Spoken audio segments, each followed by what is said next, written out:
حضور نے فرمایا اس رات بہت محتاط احتیاط کے ساتھ اپنے رب کی بارگاہ میں حاضر رہو، کیونکہ پروردگار عالم کی شان یہ ہے کہ وہ گناہوں کو بھی نیکیوں میں بدل دیتا ہے۔ تو تمہارے کرتوتوں کی وجہ سے اگر کوئی شامت آنے والی ہو، کوئی مصیبت نازل ہونے والی ہو، اور اس رات تم عبادت اور عیادت روگا کر اپنے رب کو اگر تم نے منا لیا، تو پروردگار عالم اس یعنی مصیبت کو راحت سے بدل دے گا، رحمت سے بدل دیتا ہے۔ وہ اسی کے قبضے قدرت میں ہے، وہ تقدیر لکھتا ہے جو چاہتا، یمحو اللہ ما یشاء ویثبت، قرآن کی آیت ہے، وعندہ ام الکتاب، اللہ جو چاہتا ہے لکھتا ہے اور جو چاہتا ہے مٹا دیتا ہے۔ اگر تم ہماری قسمت میں شقاوت لکھی ہوگی اور ہماری قسمت میں بدبختی لکھی ہوگی، لیکن آج کی رات کے صدقے میں، اس مبارک رات کے صدقے میں ہو سکتا ہے اللہ تعالیٰ اس شقاوت کو ہماری سعادت سے بدل دے۔ اس لیے اس رات کو سڑکوں پر آوارہ گردی کرنے یا سڑکوں پر اسٹنٹ بائک وغیرہ کا کرنے سے اس شب برات کا حق ادا نہیں کر رہے ہیں آپ، یہ تو غیروں کی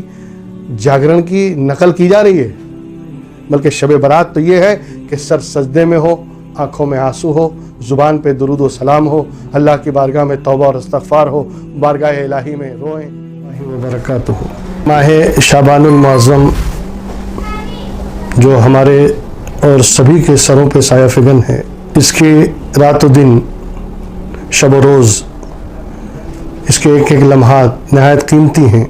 اور یہ اس لیے بھی قیمتی ہیں کہ اس کے بعد جو مہینہ آنے والا ہے جسے ماہ رمضان المبارک کہا جاتا ہے،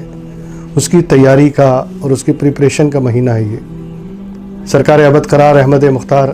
مدنی تاجدار روحی فدا جناب محمد رسول اللہ صلی اللہ تعالیٰ علیہ وسلم ماہ شعبان ہی سے رمضان المبارک کی تیاری شروع فرما دیتے اور صحابہ کو خوشخبری دیتے کہ عنقریب وہ مہینہ طلوع ہونے والا ہے جس کی فضیلتیں بے شمار ہیں اور جس میں نفل کا ثواب فرض کے برابر ہے، اور ایک نیکی کے بدلے میں اللہ تعالیٰ 70 نیکی کا ثواب عطا فرماتا ہے۔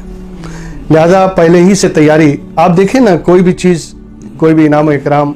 جب ہمیں ملنے والا ہوتا ہے دنیاوی لحاظ سے بھی، تو ہم اس کی تیاری پہلے ہی سے شروع کر دیتے ہیں۔ اسی لیے یہ مہینہ بہت اہمیت کا حامل ہے، اور اس مہینے کی فضیلت، دوسری فضیلت یہ بھی ہے کہ سرکار رسالت مآب صلی اللہ علیہ وسلم نے ارشاد فرمایا، رجب اللہ کا مہینہ ہے، شعبان میرا مہینہ ہے، اور رمضان میری امت کا مہینہ ہے۔ لہذا اس مہینے کو سرکار نے اپنی طرف نسبت دی ہے، تو یہ بات بالکل واضح ہے کہ جس طرح سرکار کی ذات والا تبار رحمت للعالمین ہے، اسی طرح یہ مہینہ بھی رحمتوں اور برکتوں سے بھرا ہوا ہے۔ اس مہینے میں اللہ تبارک و تعالیٰ نے ایک رات ہمیں عظیم رات عطا فرمائی جسے ہم شب برات کے نام سے جانتے ہیں، اور جس کے بارے میں حدیث و قرآن میں بے شمار اس کے فضائل بیان کیے گئے۔ یہاں تک کہ حضرت عائشہ صدیقہ رضی اللہ تعالیٰ عنہا سے روایت ہے کہ ایک رات میں نے دیکھا کہ سرکار عبادت و ریاضت میں ہیں اور بڑے طویل سجدے فرما رہے ہیں، اور اس کے بعد سرکار اٹھے اور اٹھ کے گھر سے باہر نکلے، اور جب آنے میں تھوڑی تاخیر ہوئی تو مجھے خدشہ ہوا کہ اللہ کے رسول اتنی رات میں گئے کہاں۔ میں نے جب اپنے دروازے کے اوٹ سے دیکھا،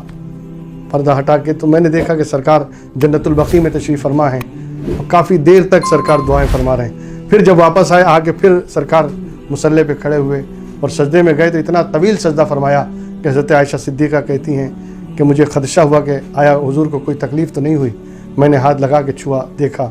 تو سرکار سجدے میں ہیں، ہزاروں قطار دعائیں مغفرت کر رہے ہیں امت مسلمہ کے لیے۔ پھر میں نے اللہ کے رسول سے پوچھا، یا رسول اللہ، آج کی کوئی خاص رات تھی جس میں آپ نے اس قدر گری و زاری اور اتنی لمبی طویل یعنی عبادت میں مصلی پر رات گزاری آپ نے؟ تو اللہ کے رسول صلی اللہ علیہ وسلم نے فرمایا، ہاں اے عائشہ، آج وہ رات ہے جسے شب برات کہا جاتا ہے، اور اس رات اللہ تبارک و تعالیٰ بنو کلب کے ریوڑوں میں جتنی بکریاں ہیں ان کے بالوں کے برابر لوگوں کو جہنم سے آزاد فرماتا ہے۔ اور یہ رات، آج کی رات نامہ اعمال پیش کیے جاتے ہیں بارگاہ الہی میں، اور جب نامہ اعمال اللہ کی بارگاہ میں پیش کیا جاتا ہے تو پورے سال کے نامہ اعمال جب خدا کی بارگاہ میں پیش ہوتے ہیں، اور اس میں جب گناہوں کی کثرت ہوتی ہے تو غیرت الہی جلال میں آتی ہے، اور اس کے بعد جب اس دھرتی پر نظر فرماتی ہے اس بندے کی طرف، اور اگر آج کی رات وہ بندہ عبادت میں، ریاضت میں، سجدے میں اور تلاوت میں گزارتا ہے، اور وہ پوری رات عبادت اور ریاضت میں رہتا ہے، تو وہی اللہ کا غضب اور اللہ کا جلال جو ہے وہ رحمت و جمال میں بدل جاتا ہے، اور ارشاد باری تعالیٰ ہوتا ہے فرشتوں سے، ٹھیک ہے تم نے اس کے نامہ اعمال میری بارگاہ میں پیش کیا، اس نے یہ گناہ کیا، لیکن دیکھو ابھی دھرتی پر سجدے میں پڑا ہوا ہے، تلاوت کر رہا ہے، اپنے گناہوں سے معافی مانگ رہا ہے، گڑ گڑا رہا ہے، رو رہا ہے میری بارگاہ میں اور توبہ و استغفار کر رہا ہے، اے فرشتوں گواہ رہنا میں نے اس کے سارے گناہوں کو معاف کر دیا۔ تو یہ نجات کی رات ہے، اس کا نام ہی شب برات ہے، برات مانے نجات، تو یہ نجات کی رات ہے جس کی بے شمار فضیلتیں حدیث و قرآن میں اور واقعات میں وارد ہیں اور بیان کی گئی ہیں۔ اور اس رات عبادت و ریاضت میں گزارنا، سجود نیاز اور تلاوت قرآن، ذکر و اذکار، تسبیح و تحلیل میں یہ پوری رات گزارنا، یہ ہمارے لیے بہت خوش نصیبی کی بات ہے۔ بلکہ میں تو یہ سمجھتا ہوں کہ اس سے پہلے جو شب معراج گزری ہے رجب شریف کی، اسی شب معراج میں اللہ کے رسول جب بارگاہ الہی میں تشریف لے گئے تھے لامکہ، اللہ کے بلانے پر خدا کی بارگاہ میں جب حاضری ہوئی تو پروردگار عالم نے اپنے محبوب سے یہ ارشاد فرمایا تھا، یہ وعدہ فرمایا تھا کہ محبوب اپنی امت کو جا کے خوشخبری سنا دینا کہ میں نے تمہیں آخری امت اس لیے بنایا ہے تاکہ دوسری امتیں تمہارے سامنے ذلیل و رسوا ہوں، مگر تمہارے بعد کوئی امت آئے گی نہیں جس کے سامنے تمہیں ذلیل و رسوا ہونا پڑے۔ گویا اشارہ رحمت یہ ہے کہ محبوب جب میں دنیا میں دوسری امت کے سامنے آپ کی امت کو ذلیل و رسوا کرنا پسند نہیں کرتا تو پھر محشر میں آپ کی امت کو دوسری امتوں کے سامنے کیسے ذلیل و رسوا کروں گا؟ لہذا اس پروردگار عالم نے جو وعدہ فرمایا کہ ذلیل و رسوا نہ فرمانے کا، غالباً یہی وجہ ہے کہ ہمیں ایسی ایسی راتیں پروردگار عالم نے شب برات کی صورت میں، شب قدر کی صورت میں ہمیں عطا فرمائی، اور جس میں اتنے ثواب دے دیے گئے، اتنے ثواب دے دیے گئے تاکہ ایک کم عمل کرنے والا بندہ بھی اگر اس رات عبادت کرے اور ثواب کا بھنڈور اس کے پاس جمع ہو جائے تاکہ وعدہ الہی کے مطابق محشر میں بخشنے کا بہانہ بن جائے۔ یہ اللہ کی رحمت ہے کہ اس نے یہ رات ہمیں عطا کی۔ اب اس رات کے بارے میں آپ دیکھیے واقعات میں حضرت عیسیٰ کا واقعہ ملتا ہے علی نبینا علیہ الصلوۃ والتسلیم۔ ایک مرتبہ حضرت عیسیٰ گزر رہے تھے ایک جگہ سے اور انہوں نے دیکھا ایک پہاڑی پر ایک گول سفید پتھر، چمکدار پتھر رکھا ہوا ہے اور بالکل گول ہے اور بغیر کسی ٹیکے کے پہاڑ کی چوٹی پر ٹکا ہوا ہے۔ حضرت عیسیٰ کو یہ دیکھ کر بڑی حیرت ہوئی اور اتر کر اپنے خچر سے پیدل چڑھے وہ پہاڑی پر اور جا کے اس پتھر کے گرد چکر لگانے لگے۔ ادھر جبریل کو حکم ہوتا ہے پروردگار کی طرف سے، جاؤ عیسیٰ کو میرا سلام کہنا اور ان سے کہنا کہ اس پتھر کو دیکھ کر تمہیں تعجب ہو رہا ہے، کیا اس سے زیادہ حیرت ناک بات دیکھنا چاہتے ہیں؟ حضرت جبریل بارگاہ عیسیٰ میں حاضر ہوئے، کہا آپ کو یہ پتھر دیکھ کر بہت تعجب ہو رہا ہے نا؟ کہا اے جبریل یہ تعجب کی بات تو ہے، اتنا بڑا پتھر، گول پتھر، بغیر کسی ٹیکے کے پہاڑ کی چوٹی پر ٹکا ہوا ہے، یہ اللہ کی قدرت کا شاہکار نہیں تو اور کیا ہے؟ حضرت جبریل نے کہا اللہ نے سلام کہا ہے اور ارشاد فرمایا اس سے زیادہ حیرت کی بات آپ دیکھنا چاہتے ہیں؟ کہ اس سے زیادہ کیا حیرت کی بات ہوگی؟ کہ آپ کو دیکھنا ہو تو اللہ نے مجھے حکم دیا کہ میں آپ کو دکھاؤں۔ حضرت جبریل سے حضرت عیسیٰ نے کہا ٹھیک ہے مجھے دکھائیے۔ حضرت جبریل نے پتھر کی طرف اشارہ کیا، وہی پتھر دو ٹکڑے ہو گیا اور اندر دیکھا ایک شخص اللہ کی عبادت میں لگا ہوا ہے۔ پتھر کے اندر وہ شخص زندہ ہے اور خدا کی عبادت میں مصروف ہے، اللہ کے لیے سجود نیاز اور عبادت و ریاضت، تسبیح و تحلیل، ذکر و اذکار میں لگا ہوا ہے۔ سیدنا جبریل امین نے جب اس پتھر کو شک کیا اور اس آدمی کو حضرت عیسیٰ نے دیکھا، حیرت سے حضرت عیسیٰ اس شخص کا منہ تک رہے تھے کہ یہ عبادت سے فارغ ہو اور میں اس سے ہم کلام ہو سکوں۔ جب وہ عبادت سے فارغ ہوا حضرت عیسیٰ نے علیہ سلیک کیا اور اس کے بعد پوچھا تم کون ہو؟ اس نے کہا میں قوم بنی اسرائیل کا ایک شخص ہوں اور میں نے اللہ سے دعا کی تھی پروردگار مجھے ایسی جگہ پہنچا دے جہاں نہ میں کسی کو دیکھ سکوں نہ کوئی مجھے دیکھ سکے، بس میں تیری عبادت و ریاضت کرتا رہوں۔ اللہ نے مجھے اسی دن سے اس پتھر میں رکھ دیا اور تقریباً 400 برس سے میں اس پتھر میں عبادت و ریاضت میں مصروف ہوں۔ عیسیٰ علیہ السلام بڑی حیرت سے اس شخص کا منہ دیکھ رہے تھے کہ کتنا اللہ کی بارگاہ میں مقرب بندہ ہے جس نے 400 برس سے مخلوق خدا کا منہ تک نہیں دیکھا اور اللہ کی عبادت و ریاضت میں رات و دن مصروف ہے، کتنا عظیم بندہ ہے۔ ابھی حضرت عیسیٰ حیرت سے دیکھ ہی رہے تھے، پھر دوبارہ حضرت سیدنا جبریل تشریف لائے اور آنے کے بعد کہا ہے عیسیٰ اللہ نے آپ کو سلام کہا ہے اور ارشاد فرمایا اس سے زیادہ تعجب کی بات سننا چاہتے ہیں؟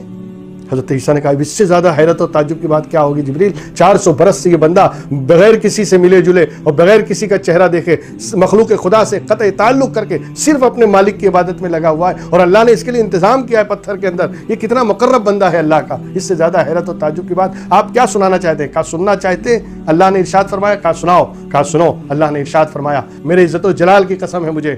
کہ میری محبوب کا کوئی گنہگار امتی اگر شب برات میں 4 رکعت خلوص کے ساتھ نفل نماز ادا کرے گا اس کی 400 برس کی عبادت سے بڑھ کر میں اسے ثواب عطا کروں گا۔ اتنا سننا تھا کہ حضرت عیسیٰ کے ہاتھ بے ساختہ اٹھے آسمان کی طرف اور ارشاد فرمایا یا لیتنی کنتو من امت محمد صلی اللہ علیہ وسلم، اے اللہ کاش میں بھی امت محمد میں پیدا ہوا ہوتا۔ ہم جتنا فخر کریں ناز کریں کم ہے اس لیے کہ ہم اس رسول کی امت میں ہیں جس رسول کی امت کو بخشنے کے لیے پروردگار عالم نے نہ جانے کیسے کیسے ہیلے اور بہانے مہیا فرما دیے کہ اس طریقے سے امت بخش دی جائے، اس طریقے سے امت کی نیکیاں بڑھ جائیں، اس طریقے سے امت کے ثواب میں اضافہ ہو جائے۔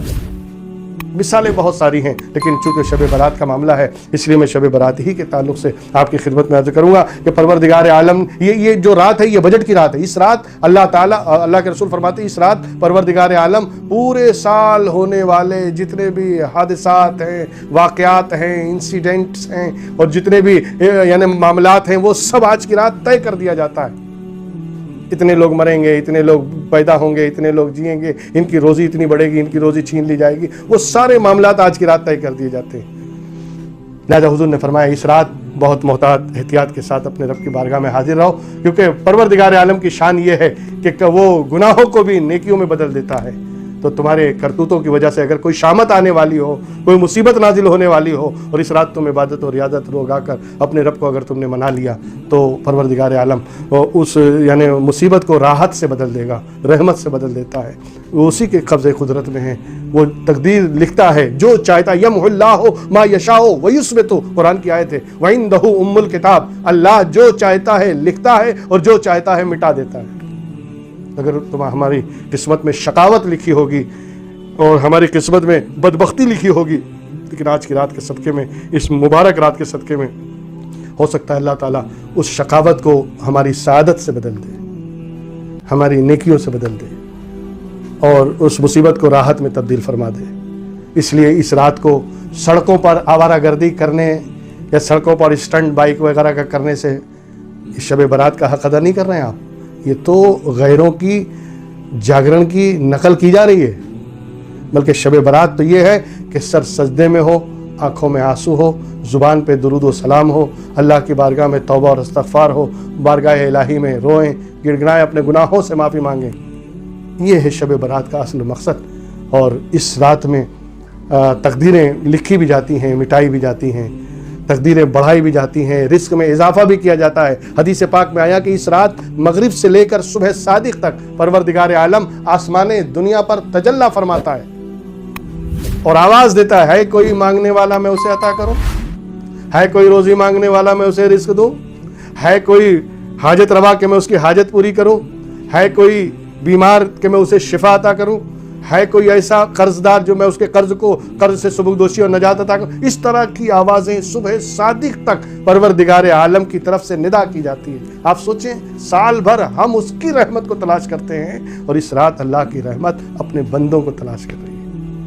اور اس کے باوجود اگر ہم اس سے فائدہ نہ اٹھا سکے تو ہم سے بڑا بد نصیب، ہم سے بڑا بدبخت کون ہو سکتا ہے۔ اس لیے اس رات کو انتہائی عاجزی اور انکساری کے ساتھ عبادت و ریاضت میں گزاریں، ذکر و محفل، ذکر کی محفلوں میں بیٹھیں، جہاں اللہ رسول کا ذکر ہو رہا اس محفلوں میں بیٹھیں، اللہ رسول کی بات سنیں اور اس پر عمل کرنے کی کوشش کریں۔ اور اس رات کو جانے مت دیجیے گا، ڈٹ جائیے مصلی پر، بیٹھ جائیے اللہ کی چوکھٹ پر، دروازے پہ آسن جما دیجیے پروردگار کی کہ پروردگار عالم جب تو غیروں کو نواز سکتا ہے تو ہم کو کیوں نہیں نوازے گا، جب تو غیروں کو دیتا ہے تو ہمیں کیوں نہیں دے گا۔ ہمیں بھی عطا فرما، ہماری دنیا کو بھی بہتر فرما، ہماری آخرت کو بھی بہتر فرما، دونوں جہان کی سعادتوں سے مالا مال فرما۔ وآخر دعوانا ان الحمد للہ رب العالمین۔